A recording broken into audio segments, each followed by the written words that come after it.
आपका हॉस्पिटल बहुत पहले से ही एनएबीएच से है, तो बिल्कुल 2 हॉस्पिटल हमने देखा है जिससे हमने एनएबीएच की भी एक अधिकारी से बात की थी।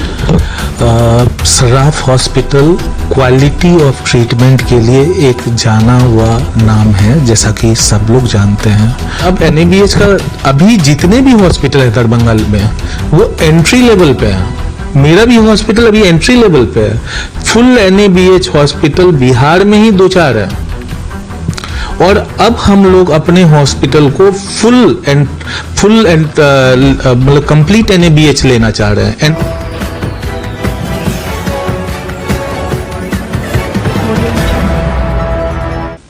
नमस्कार, बिहार मिथिला न्यूज़ में आपका स्वागत है। मैं हूं मनोज। देखिए, पूरे दरभंगा में कई हॉस्पिटल ऐसे हैं जो एनएबीएच के मान्यता के लिए आवेदन दिए हैं, तो कई हैं जिनका पुराना ही स्टैंडर्ड रहा है, उन्होंने एनएबीएच से मान्यता भी ली है। लेकिन देखिए, एनएबीएच क्या है, इस पर हम लगातार जनता तक पहुंचा रहे हैं। इससे हॉस्पिटल की प्रतिष्ठा बढ़ती है, मरीजों को सुविधा मिलती है। हमारे साथ डॉक्टर अभिषेक सराफ हैं, तो आपका स्वागत है। थैंक यू मनोज जी, और आपका भी बहुत बहुत स्वागत है। बड़ा अच्छा लग रहा है, काफ़ी दिनों बाद मिले हैं, पर मैं आपके चैनल को रेगुलरली देख रहा हूँ। काफ़ी गंभीर मुद्दों को आप लोग आजकल उठा रहे हैं, काफ़ी सेंसिटिव मुद्दों को उठा रहे हैं, जिसको उठाने के लिए बहुत सारे लोगों को सोचना पड़ता है। काफ़ी मजबूती से आप ऐसे पॉइंट्स को उठा रहे हैं और पब्लिक के बीच में, आम जनता के बीच में, डॉक्टर्स के बीच में, समाज के बीच में चीज़ों को ला रहे हैं, जिसमें उनको जागरूकता भी फैल रही है और उनको जानकारी भी हो रही है। आपके पिछले मैंने कुछ रिसेंट इंटरव्यूज़ देखे, आपके कई सारे अभी क्लिप वीडियोस देखे, जिसमें आपने एनएबीएच से रिलेटेड, हॉस्पिटल से रिलेटेड बिचौलियों का जो प्रॉब्लम आ रहा है, हॉस्पिटल से रिलेटेड आजकल बहुत तरह की प्रॉब्लम और घटनाएं बढ़ गई है कि हॉस्पिटल्स में जानबूझ करके टारगेट किया जा रहा है, और इस तरह की घटना से पूरा medical sector, medical science, IMA, Bihar health services, सब लोग चिंतित हैं, और इन सब चीज़ों से अल्टीमेटली फ़र्क समाज को ही पड़ता है। तो ऐसी मुद्दों को आप ला करके समाज के बीच में लाना बहुत ज़रूरी है, ताकि लोगों को और समाज को ये मालूम चल सके कि कुछ चंद लोग अपने निजी स्वार्थ के लिए ऐसा काम करते हैं, और अल्टीमेटली नुकसान में डॉक्टर भी रहते हैं और वो मरीज भी रहता है। जीतता कोई नहीं है, नुकसान सिर्फ मरीज का होता है, डॉक्टर का होता है। अच्छा, एक चीज़ हम बता दें कि देखिए, मरीजों के लिए सबसे ज़्यादा जब वो सेलेक्ट करते हैं कि अपनी समस्या के लिए कौन से हॉस्पिटल सेलेक्ट करें, तो वो देखते हैं कि एनएबीएच सब जानते नहीं है, लेकिन ये समझ लीजिए कि इससे मरीजों को भी फ़ायदा है, और जो हॉस्पिटल होते हैं उनको अपने अंदर अगर कुछ कमी हो तो उस स्टैंडर्ड का बनाना पड़ता है, ताकि मरीजों को सुविधा मिल सके। आपका हॉस्पिटल बहुत पहले से ही एनएबीएच से है, तो बिल्कुल 2 हॉस्पिटल हमने देखा है जिससे हमने एनएबीएच की भी एक अधिकारी से बात की थी। Saraf hospital quality of treatment के लिए एक जाना हुआ नाम है, जैसा कि सब लोग जानते हैं। आपको जानकर के खुशी होगी, जब बहुत कम लोग जानते थे एनएबीएच के बारे में। एनएबीएच है क्या? हर हॉस्पिटल का एक क्राइटेरिया होता है कि उसके स्टैंडर्डाइजेशन का क्राइटेरिया होता है। NABH stands for national accreditation of board of health and health care services, यानी आपके मरीज के हेल्थ केयर के लिए, स्वास्थ्य के लिए अनुरूप ये हॉस्पिटल में सारी सर्विसेज हैं कि नहीं है, और वो स्टैंडर्ड, वो एक मानक जो है, वो जो पैमाना है, उसका एक रेगुलेशन बना हुआ है। ऐसा नहीं है कि आईसीयू है तो कोई भी लिख दिया कि 24/7 आईसीयू सर्विसेज, जो कि बहुत कॉमन है। कोई भी लिख दे रहा है आजकल की मॉड्यूलर ओटी अवेलेबल है, कोई भी ये लिख दे रहा है, क्योंकि आप मॉड्यूलर ओटी बना रहे हैं तो मॉड्यूलर ओटी में हेपा फिल्टर टाइप की चीज़ें होती हैं, जिससे कि आपका जो भी इन्फेक्शन के चांसेस ना के बराबर हो जाते हैं। ऑपरेशन के बाद हम लोग 1 से 2 दिन सिर्फ एंटीबायोटिक देते हैं।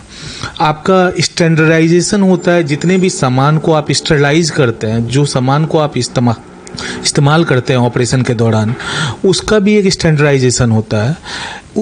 आपके साफ सफाई का फ्लोर को कैसे साफ करना है, नहीं करना है, उसका भी एक पैमाना बना हुआ है।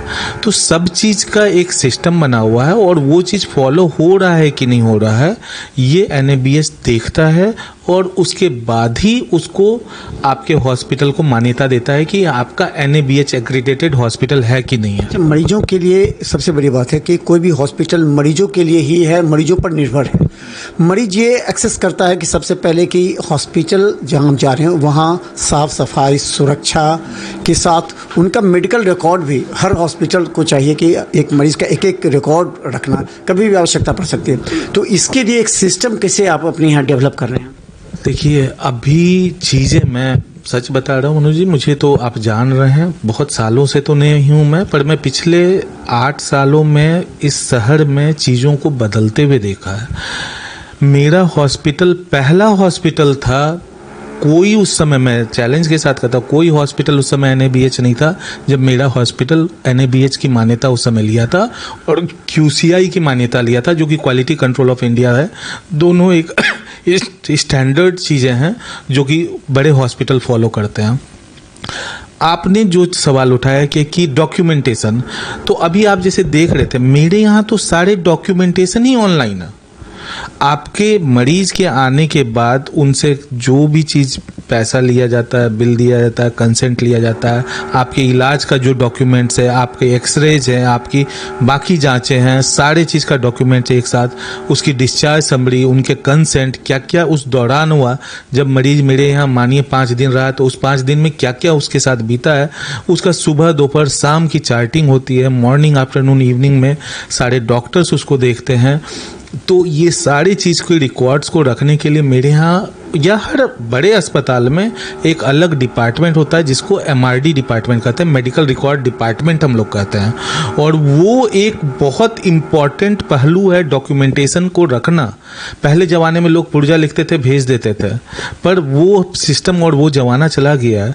एटलीस्ट आपको अपने मेडिकल डॉक्यूमेंट्स 3 से 5 साल तक संभाल के रखने चाहिए।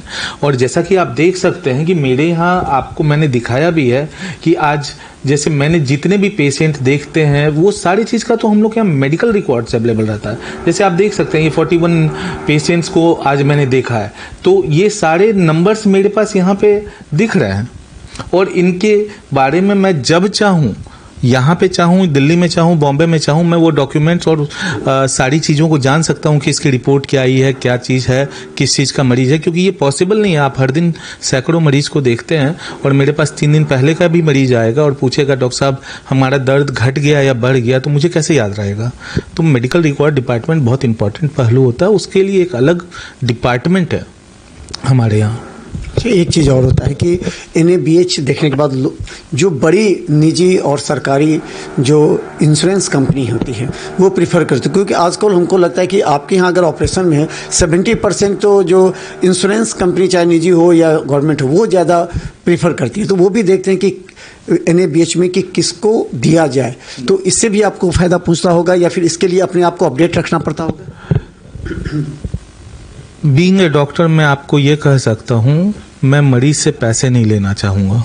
यदि उसके पास किसी तरह का भी हेल्थ इंश्योरेंस है, हेल्थ स्कीम है, चाहे वो प्राइवेट हो सकता है, CGHS हो सकता है, ECHS हो सकता है, CAPF हो सकता है, आजकल आयुष्मान आ गया है, बहुत सारी चीज़ें रहती हैं, वो आपके हॉस्पिटल को आपके हॉस्पिटल के स्टैंडर्ड के अनुसार ही दी जा सकती है। मुझे बड़ा ये बताते हुए गर्व हो रहा है कि जितनी भी प्राइवेट इंश्योरेंस सर्विसेज हैं जिनका कैशलेस ट्रीटमेंट मेरे यहाँ बिल्कुल पॉसिबल है। इसके अलावा जितनी भी सरकारी एजेंसियाँ हैं जैसे कि CGHS होता है, ECHS होता है, CAPF होता है, बहुत सारी ESI होता है, सारी चीज़ों की फैसिलिटीज़ अपने यहाँ अवेलेबल है और वो तभी पॉसिबल हो पाया है जब हम लोगों ने उस स्टैंडर्ड को मेंटेन किया है।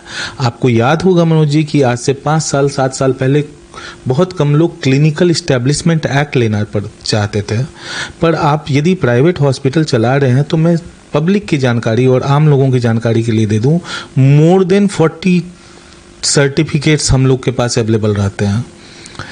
एक एक चीज़ का, बिल्डिंग बनाने से लेकर के आपके हर चीज़ का सर्टिफिकेट, फायर से लेकर के पॉल्यूशन से लेकर के आपके गार्बेज निकलने के से लेकर के आपका ओटी में जितनी भी चीज़ें चल रही है, सियाम चल रही है, तो उसका अलग सर्टिफिकेशन होता है, एक्सरे का अलग सर्टिफिकेशन होता है, अल्ट्रासाउंड का अलग सर्टिफिकेशन होता है।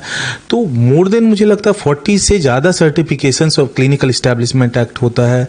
बहुत सारी चीज़ें ऐसी रहती है। हर महीने हम लोगों को अपने records at the same time civil surgeon से शेयर करने पड़ते हैं कि आपके इस महीने कितने टीबी के मरीज आपके यहाँ आए हैं, आपके यहाँ कितनी डिलीवरीज हुई हैं, कितनी नॉर्मल डिलीवरीज हुई हैं, कितने डेथ हुए हैं। ये सारी चीज़ों का पैमाना होता है और सब चीज़ों का एक रिकॉर्ड सिस्टम रहता है जो हम लोग शेयर करते हैं, और उसके लिए मेरी बड़ी टीम है। हम लोग इस चीज़ पे काफ़ी मेहनत करते हैं अपने क्वालिटी को कंट्रोल करने के लिए। एक और सवाल इससे उठा रहता है कि जब NABH कहा जाता है कि डॉक्यूमेंटेशन किसी एजेंसी करता है, कोई भी एजेंसी उसको तैयार करता है पूरा हिसाब से, तो NABH टीम सबसे पहले क्या देखती है हॉस्पिटल में? अगर वो उसको मान्यता देना होती है तो फर्स्ट क्या देखते हैं वो आपके हॉस्पिटल में? जैसे कि NABH एक ऑटोनोमस बॉडी है। ऑटोनोमस बॉडी, जैसे अभी इलेक्शन हुआ बंगाल में तो इलेक्शन कमीशन एक ऑटोनोमस बॉडी है, तो NABH भी एक ऑटोनोमस बॉडी है। उसके पहले क्राइटेरिया थोड़े सिंपल थे। अभी जैसे क्या उसको हर साल इंस्पेक्ट कराना पड़ता है। मेरे यहाँ जैसे पिछले कई सालों से पुराने वाले हॉस्पिटल में हो रहा है, इस वाले हॉस्पिटल में 9th को फिर से इंस्पेक्शन है। पहले 1 लोग आते थे इंस्पेक्शन के लिए, अब 2 लोग आते हैं इंस्पेक्शन के लिए। और बिलीव कीजिए वो लोग स्टार्ट करते हैं एम्बुलेंस से कि आपके यहाँ मरीज जब घुस रहा है तो उस समय में आपको कितना टाइम लग रहा है इमरजेंसी में लेने में। यदि पेशेंट सीरियस है तो आपकी इमरजेंसी की सर्विसेज कैसी अवेलेबल है, क्या वहाँ पे सारे डॉक्टर, सारे स्टाफ, वेंटिलेटर्स, सारी सर्विसेज, ऑक्सीजन, गैस पाइपलाइन, सब सारी चीज़ें हैं कि नहीं, उसका ट्रांसपोर्टेशन कैसा है। साथ साथ वो लोग एम्बुलेंस भी इंस्पेक्ट करते हैं। आपके हॉस्पिटल का अपना एम्बुलेंस रहना चाहिए जिसमें सारे एडवांस लाइफ सपोर्ट सिस्टम, सारी दवाइयाँ, ड्राइवर कार्ड, एक एक चीज़ वो लोग चेक करते हैं। आपका रूट कैसा बना हुआ है, बाथरूम जाने के लिए मरीजों को बाथरूम तक चेक करते हैं वो लोग। मैं ये कह सकता हूँ ऑपरेशन थिएटर से लेकर के वो लोग बाथरूम तक चेक करते हैं। आपके यहाँ का मेडिकल रिकॉर्ड डिपार्टमेंट कैसा है। मेरे हॉस्पिटल में इसको मैनेज करने के लिए आप देख रहे हैं साथी बैठी हुई बगल में कृतिका है, वो क्वालिटी मैनेजर है। उसका काम ही है कि हर डिपार्टमेंट का क्वालिटी को हर दिन एसेस करना, क्योंकि ये एक दिन का प्रोसीजर नहीं है कि NABH वाले आए और आज मैं फॉलो कर लूँ। ऐसा भी कुछ हॉस्पिटल करते हैं, पर मेरे हॉस्पिटल में अब मेरे यहाँ क्वालिटी को मेंटेन करने के लिए एक डिपार्टमेंट ही बना हुआ है। उसको हेड कृतिका करती है, जो कि हर डिपार्टमेंट में जाती है और देखती है। आज के डेट में कई सारी चीज़ें को अपडेट करना पड़ता है। आपकी चलिए ये स्टैंडर्ड था, चलिए इसको और बेहतर कर लेना है, क्योंकि अब वैसे क्राइटेरिया, तो ये अब क्राइटेरियाज NABH के स्ट्रिक्ट होते जा रहे हैं। और जैसे मेरा NABH के साथ क्वालिटी कंट्रोल से भी है, जो कि बहुत कम हॉस्पिटल है। मेरे ख्याल से मेरे अलावा सिर्फ एक और हॉस्पिटल है जो कि QCI से मान्यता प्राप्त है, दरभंगा में। और अब NABH का अभी जितने भी हॉस्पिटल है दरभंगा में वो एंट्री लेवल पे है। मेरा भी हॉस्पिटल अभी एंट्री लेवल पे है।